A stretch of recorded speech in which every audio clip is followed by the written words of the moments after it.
What's up, Straight Up Sister Squad? It's your girl, Roxy. And I'm La Susie. And together we are Straight Up Sisters, the podcast. I'm the Bratty. And I'm the boss. And we love having those deep, intimate conversations where we often agree and disagree, but still love each other. So if you love it served up with no chaser, then you're in the right place. We are undoubtedly your favorite girls. You know who we are. Straight Up Sisters, the podcast. Hello, guys. How we put doing? My phone on silent. We are here. These days, I'm being told that my phone must always be on. Yeah, actually, let me put my phone on silent too. Welcome to the sunshine in your life on a weekly basis. Straight Up Sisters, the podcast. Am I looking like the sunshine? Like the sunshine, bitch.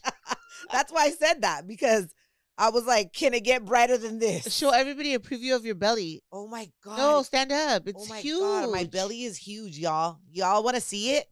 Remember the days when you would complain about my belly's not big enough? It is officially like, this is a pregnant belly. It's go time, girl. It's go time. Yeah, it's go time.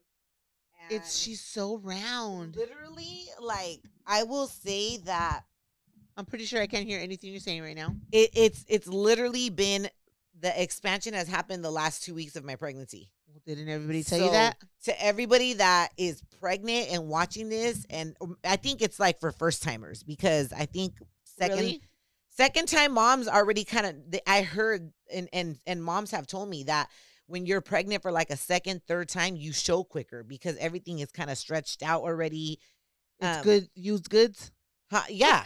My God. It's used goods. So it's always the first time moms that are anticipating, like, when is my belly going to come out? Like, that it just hides because nobody knows how your body's going to react to being pregnant. Mm. So yeah, it's literally been the last month of expansion. But so if you are a first time mom and you're watching this and you're like, when is my belly going to show?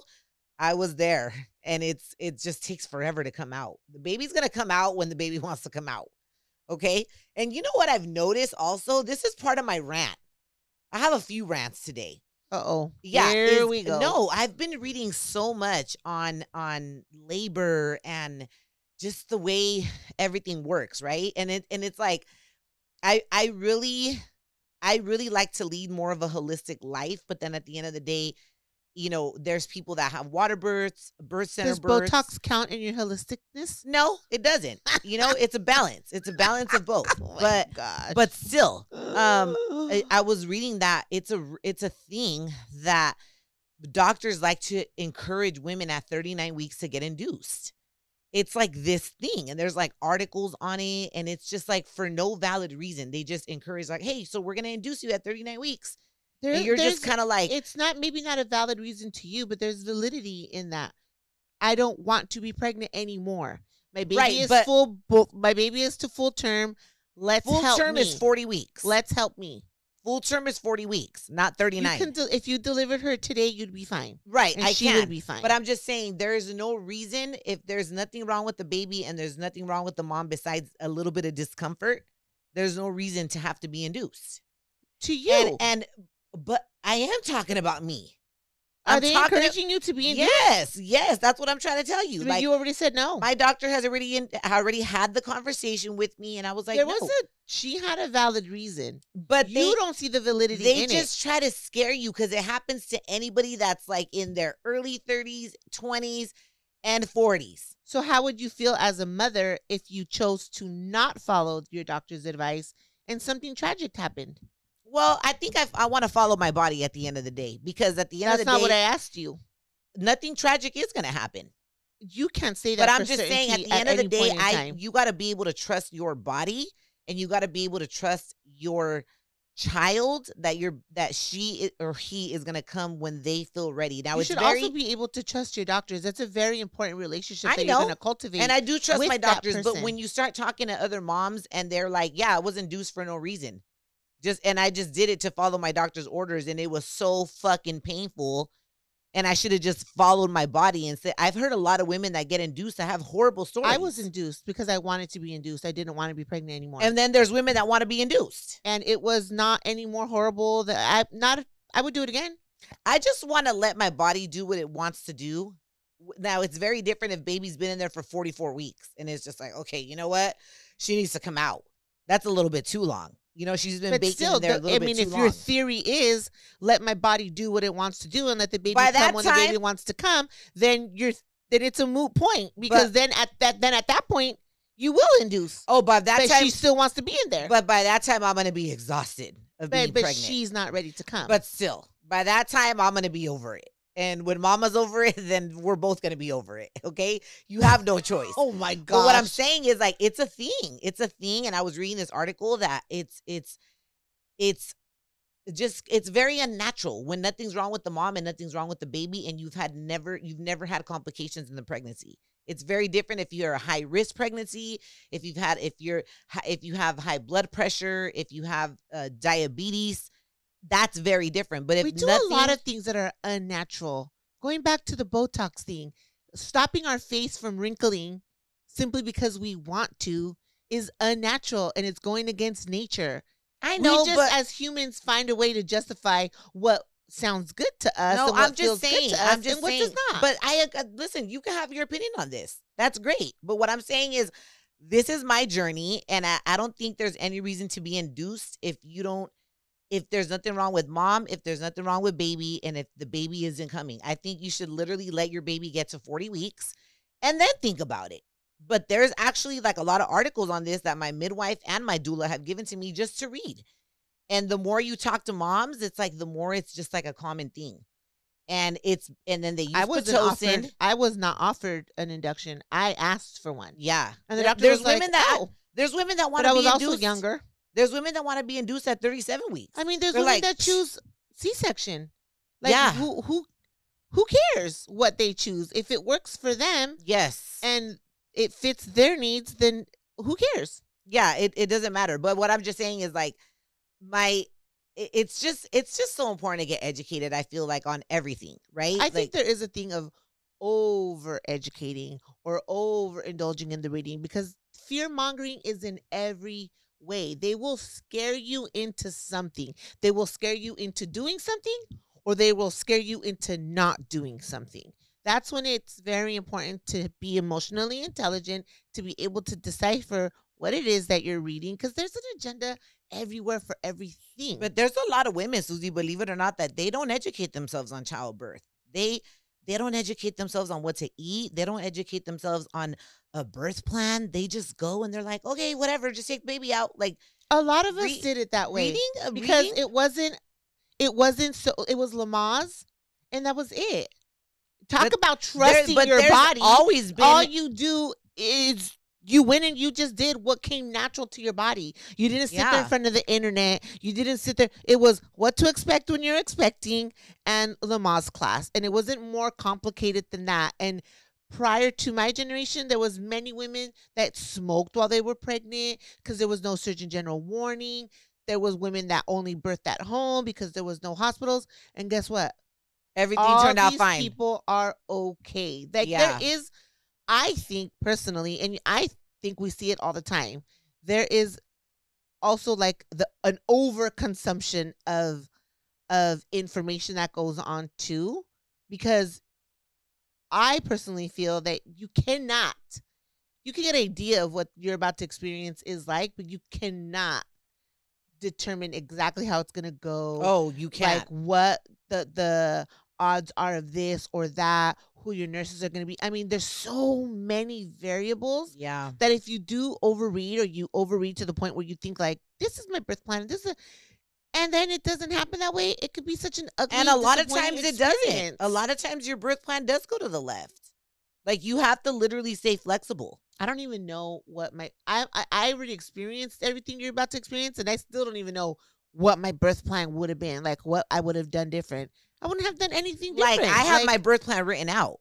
I have it written out, and like a doula and a midwife will advise you to do that, because it's what your preferences are. It's like right after birth, I want skin to skin, immediate skin to skin, because not all hospitals do that.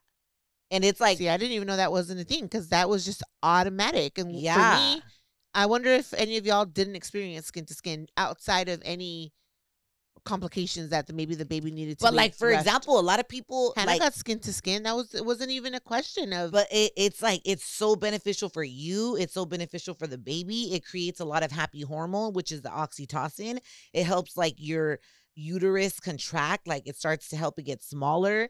It helps you hemorrhage less. I don't wonder know. if it I happens love less in hospitals that are maybe like county general hospitals, where the doctors maybe discount the patient simply because it's a poor demographic, or I wonder if it happens more in other countries, or I wonder like where is the research that goes into these statistics that you're reading? Where is Oh, this I happening? get it a lot from my doulas and my midwives. I know, but where is that? Like, where is it happening? Where in the United States do they see that more? Is it in more rural places? In the Oh, I don't know. more inner I don't know. It's cities where just it's something that like a lot of times, sometimes after birth, they want to take your baby right away and do all the showering and the measuring and the how long and how much do they weigh, and they actually could do that, all those little exams while your baby is like on your chest. They could do all that. They don't have to take your baby away. You could request like, can you do everything here? Well, usually they want to put your baby under a warm light though too. Yeah, and So what do it's you called do? the golden hour. That 1 hour, you could literally tell everybody, the doctors, the nurses, like, I want to experience a golden hour with my daughter right now, just me and her for 1 hour. So So they do delay have to take everything. like the mucus and all that stuff out of her nose and out of her mouth. So where do they do that? Because Next you to have to you, think right- of the right comfort next of to the you. baby too They do that right next to you if you request it. while she's on you. Yeah. Mhm. So I mean, as a mom, you're not gonna get grossed out because they come out like No, covered in it's the white even stuff. as a grandma, you don't get grossed out. Yeah, It's not ugly at all. Like I saw Jeremiah be born. I saw Hannah's vagina expand. I saw the blood, all that, and you look past that. You look Yeah, I totally think past that, and you see the the beauty in miracle it. of what is actually happening. Like this woman is literally pushing out of her body another life form. It's Yeah, not I get gross to at be. all. I've been thinking about that. I'm like, damn, I really get to be like a vessel uh, uh, to a little human that's about to pass through me into this world, this crazy ass world, bitch. Cause man, did you hear about this one little girl? Oh my god, I was just reading this article. Crazy is an understatement. Seriously, did you hear about this crazy ass little girl that a teenager set school on fire after her phone was confiscated? 19 students confirmed dead. And this was in Guyana, somewhere in Africa. And I'm like, that's how bad the addiction to phones is. It's a crazy world because Did you confirm the truth of that? Hollywood Unlocked, bitch. Wow. You know what I'm saying? Well, if Jason Lee said it. Yeah, I mean, listen, but I actually did send this to you and our brother Joe. I didn't see it. Yeah, no, I sent you this the other day. This was Adam Grant. He's a verified account on Instagram. The earlier kids get smartphones, the worse their mental health as adults. I agree. New study, 27,000 plus people owning a smartphone younger predicts lower self-worth, motivation, and resilience, and more sadness, anxiety, and aggression, especially for girls. I do Smartphones agree. should wait until high school. I So, agree. you agree? Yes. So to anybody out there, any parent, like, should I give him a phone? Should at 13? Yeah. That's high school. High school's 13? 13, 14 is high school. Yeah, but that they're saying just wait till they're a little bit more mature where they can Robert handle got a things. smartphone at 13 and he was not allowed to have social media until he was 15. I like that. I think though it was a challenge, but the fact that he was so busy with his own activities, I think made That's it easier. Because he's still Not not to say- addicted to his phone. Exactly. And it's not to say that he never saw it. I'm sure maybe he would look at it on his friends' phones or, you know what I'm saying? Do TikTok or whatever. It's not to say he was never exposed to it, but on his I can't control what other people do with their kids. Yeah. But he wasn't allowed to have that app downloaded onto his phone until he was 15 years old. And it was a pleito whenever he would bring it up. And I would be like, nobody. Like, we agreed 15. Oh, I didn't agree. You agreed. I understand. I just don't think it's healthy. Like, you don't need it. This absolutely brings zero Yeah. value to your life at your age. You don't need it. And it was a pleito. But I think it's getting harder and harder It to is. have that argument with your kids. So by Well, the yeah, time your I was daughter at my is- brother's house the other day, and Vicky, who's our youngest niece, she's 8. She wants a phone, and she's what? What is she? A third grader or a fourth grader? She's 8, however old that is. Yeah, so I want to say she's a fourth grader, and she already wants a phone, and I'm like, what? And that's all she asked Joe for is a phone, and I'm like, oh my god. And they get upset when they can't get it is gonna get harder and harder. You know, it's like, how do you? I mean, you could say solid to your no. Simple. Yeah, look how addicting it is to adults. Yeah, and how detrimental it could be to adults' mental health. And we already have, I would hope, by our adulthood, a little bit more emotional maturity, a little bit more self-worth, like, knowledge of our self-worth. And it still can affect an adult negatively. Imagine a young little person who is still developing that part of their brain or is still getting a hold of their emotional maturity, what that does. Yeah, the other day I was talking to my friend's son. I want to say he's 13. And he was like saying something about his phone. And I was like, are you addicted to your phone? I just asked him straight up. He goes, yeah, I am. And I was like, he goes, I do anything in my power to not get my phone taken away. And I don't know what he told me, like something that he would do or does that would automatically get his phone taken away. He's like, oh, I always try to do whatever I got to do to not get my phone taken away. Like if it was the end of the world. I mean, look, this little girl lit a school on fire. Well, think about That's wild. And that's not even America. When we were little, the way we connected to other people was by going outside. Right? They don't do that anymore.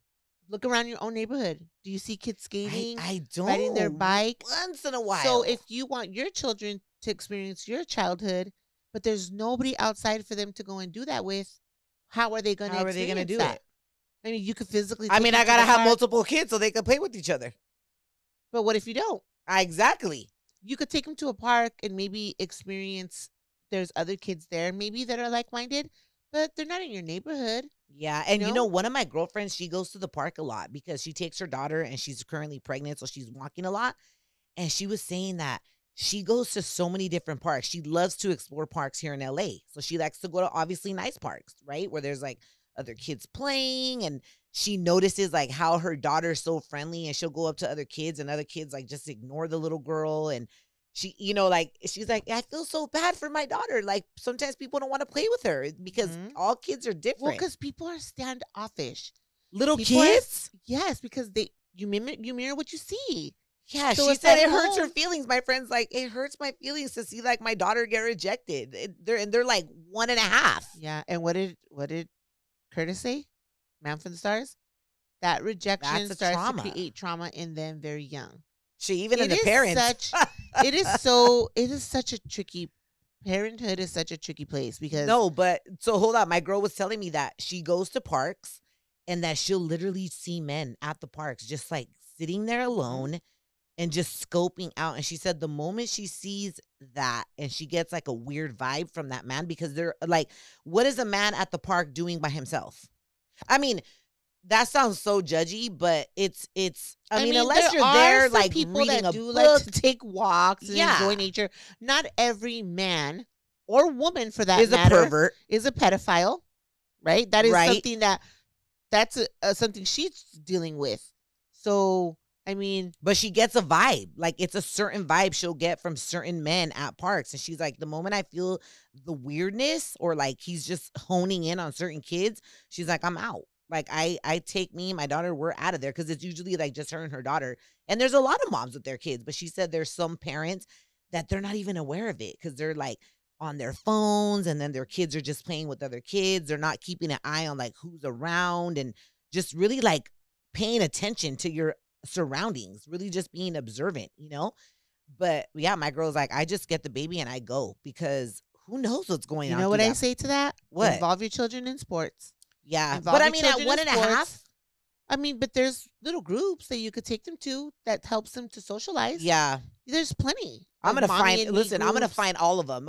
Hey, Sister Squad, if y'all have any suggestions, I need all the suggestions for little classes where they could just go. You know what I'm saying? Yeah. Where it's just safer. But I mean, I do want to find cool parks. I found this really cool bougie park by my chiropractor's office. It's like you could tell all the moms like, don't worry. But that's very far away from your neighborhood. I know, but I will drive. All the moms. That still doesn't create friendships for your child.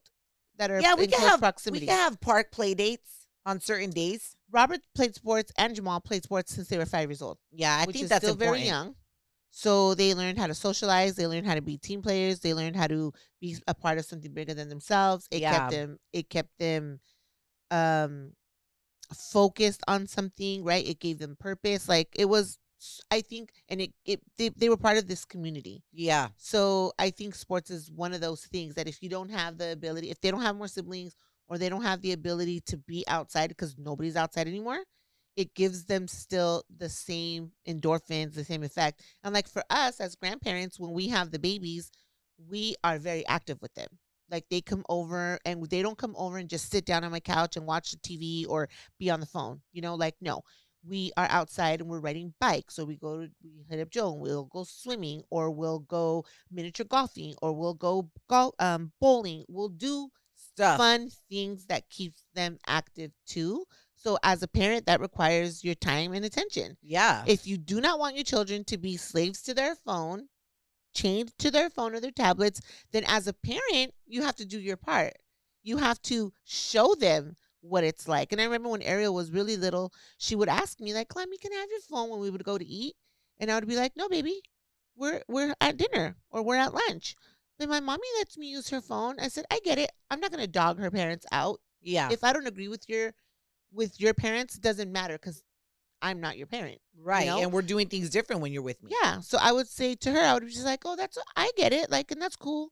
I said, "But right now you're with Glammy and Papa Loke, and we miss you, and we just want to talk to you. So let's play tic-tac-toe. Let's connect the dots. Tell me about your day." And girl, she would ramble. Then you couldn't shut her up. But now that's the relationship we have. Yeah. Now that she's 11, she don't ask me for my phone. We talk and she tells me all about her day. She tells me about the books she's reading. She tells me about the crush that she has. And because Zion sees that, Zion follows her lead. Yep. They do not have their phones and their tablets. Maybe in the car if they want to be entertained for a minute, but then they end up falling asleep. But they don't, it's just not something that we cultivated in them. So it's not what they're used to with us. Yeah, I want to be that kind of mom. I want to have like conversation flowing constantly. You know, where they're just like, "Really, mom?" Like, "Yeah, I want to talk." So you won't have to think about your phone. I'm waiting to see. It is different though with your parents. I'm waiting to see if she switches up when she becomes a teenager. Who, Ariel? Yeah. You know she is. Well, or maybe Sophie she won't. hasn't. Maybe she won't. Sophie hasn't switched up with us. Yeah, Sophie's still real open with us. Yeah, Sophie hasn't switched up with us. Every time I see her, she's sweet. She'll She text is. me. Like, she'll ask me questions. She has such great grades in high school, too. I'm so proud of her. She hasn't switched. She's going to be 16 this year. I So, know. but with her parents, so Norma was telling me that she was in a quinceañera recently and that they were invited to the quinceañera too, but they didn't know the quinceañera. And they still So Sophie was like, "Why are you going?" And they were like, "Well, because you're going to be at this party with all these people that we don't know. So if you want to participate in this quinceañera, then we are going to come because we don't know these people." I know. Sophie Right? told me. She was like, "How embarrassing, Titi." So she said you know what I told her? I was like, if I was your mom or your dad, I would go too. Absolutely. I would roll up. Like, and you think it's comfortable for me? crash No. the quince. Like, I'm here, bitches. Yeah. I think they knew just the mom. But still, there's drinking. There's other grown-ups there that I don't know. I would pull up. I'm a pull pull up. I don't care how embarrassed you are, sweetheart. So Norma said that the day of the quinceañera that Sophie was already, had gone to the church and done all the things, and they were getting ready. They had just gotten there. They were in the parking lot, and that Sophie called them, and she's like, "I don't know where you guys are gonna sit. Like, there's nowhere for you guys to sit. Everybody's already here, and all the tables are full." She's like, "Well, then you need to find the quinceañera's mom. You need to let her know that your parents are here, and that we need somewhere to sit. Because if we don't have anywhere to sit, then you can't stay."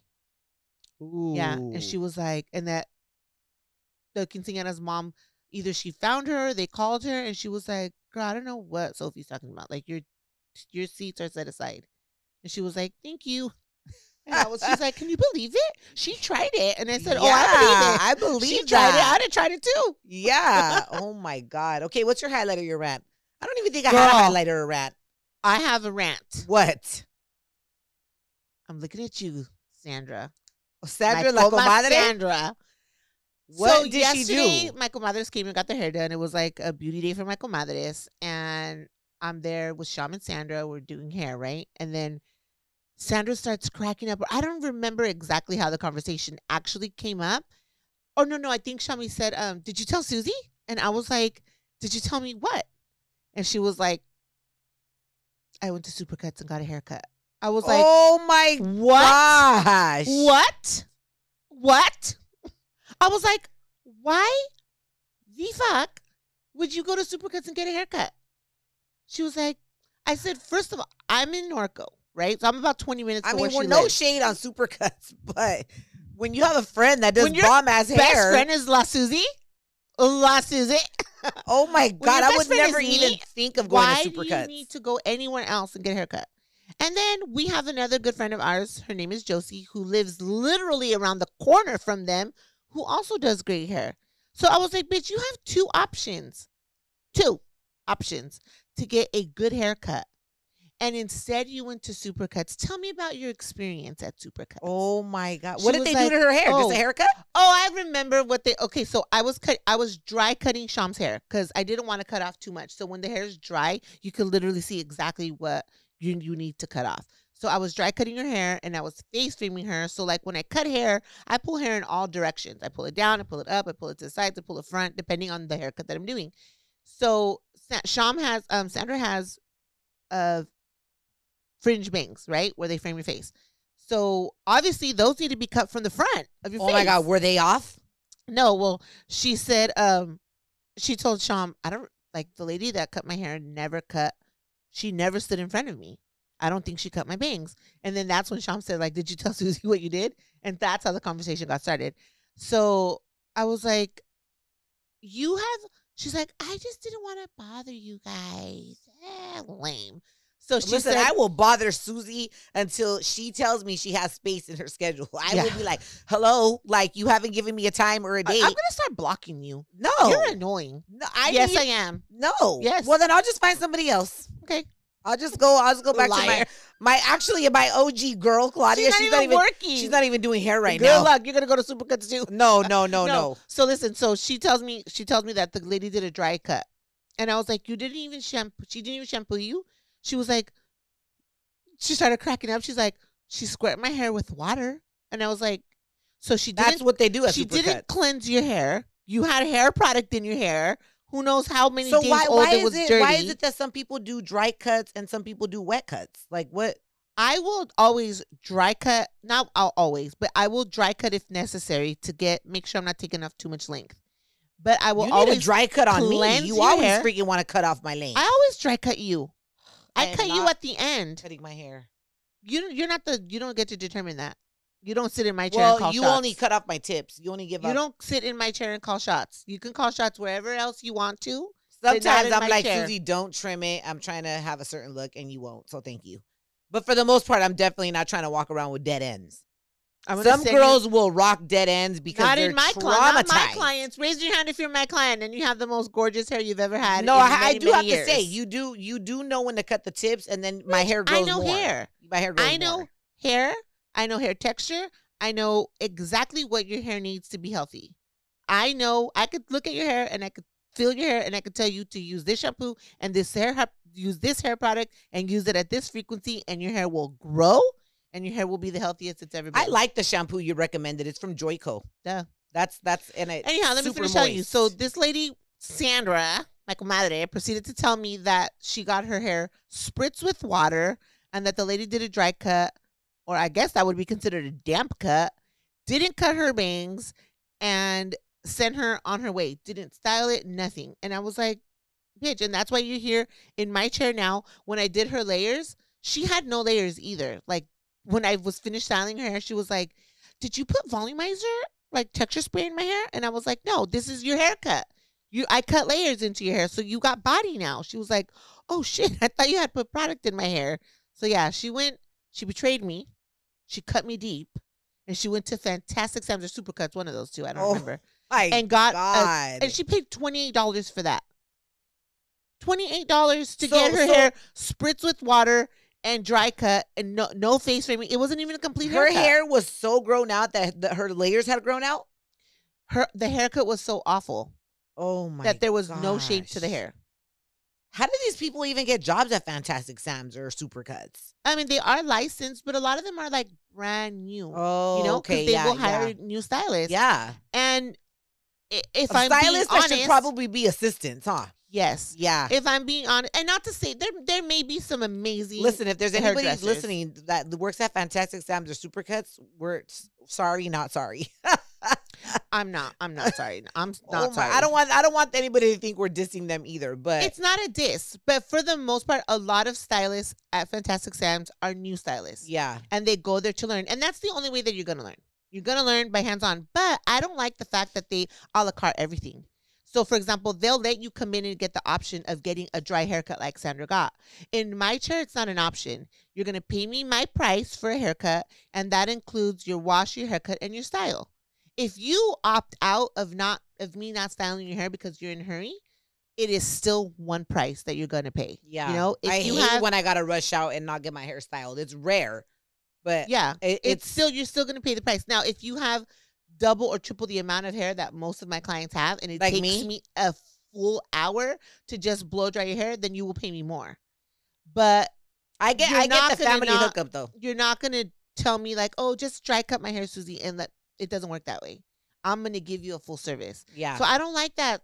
That's what I don't like, that they let you a la carte things. And because it's a la carte, people think they're saving money. And maybe they are because they're getting $28, but they're paying $28 for an incomplete haircut. You come to my chair and you'll pay me double or a little bit more than triple. double, but you will leave with a full, complete, finished look that you can enjoy then Yes. for months. Yeah. No, listen, you get what you pay for. I say the My same. dad always has told us lo barato sale caro. And yeah, a lot. I mean, listen, this is why I get anxiety attacks when I see Jack in the Box or all these fast food places super full. And I'm just like, oh my God, do you know what you're putting in your body, right? But unfortunately in America, because I've been on the side of poverty where I even had to be on welfare, that it is much cheaper to take your children to the drive-thru at Jack in the Box or McDonald's and buy them a value meal. Once upon a time, I used to be able to buy cheeseburgers at McDonald's for 39 cents. Once upon a time, not long ago, I was a hoe. Speak for yourself, bitch. No, that's a song. Remember that song? Speak for yourself. What's the name of that song? Who sings I that don't song? know. I can't relate. Once upon a time, not long ago, I But was a listen, hoe. if you have a big family and you're on a really tight budget and all you can afford is a 99-cent burrito for your baby because going to the market and buying fresh meats, vegetables, and rice costs you $10. Yeah, but that meal will last you 3 days. Not if you have 3 kids. That's true. Versus going and spending $3 today and $3 tomorrow. I mean, it's still but the long-term effects of that is just, I know. You know what? I always encourage home cooking. You know, I honestly, the other day I cooked myself a pot of Salvadorian red beans. You know what I've been craving, Susie? What? I've been craving, and I don't need dairy, but I've been craving frijoles rojos, which I made on my crock pot. You want the best beans of your life? Cook your beans on the crock pot on low or high. That's how I make Best mine. beans of your life, cook them in una olla de barro. Well, yeah, bitch, but I don't have a olla de barro. You want me to bring you one from Oaxaca? No, I could actually get one like at probably like a Mexican market. Do you want me to bring you one from Oaxaca in October? Bitch, no, I'm okay cooking my frijoles in a crock pot. Okay. No. I'm going to bring myself one and let it be known right here that I offered her. She said no. thing is so when I this. bring mine and I'm savoring my delicious beans and you hit me up talking about, why didn't you bring me one? Because you were rude and you said you didn't want one. No, I like my frijoles That's my second rant. cooked in the crock pot because I put them on the crock pot. I do how my great grandmother taught us. I put half of a cebolla. I put like 5 heads of garlic. I put Cloves, 3 bitch. garlic. Cloves, not heads. Oh yeah. Did I say heads?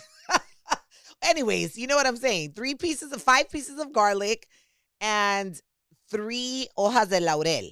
Which, how do you say hojas de laurel in English? Bay leaves. Bay leaves. Yeah. You don't put half of a chile verde?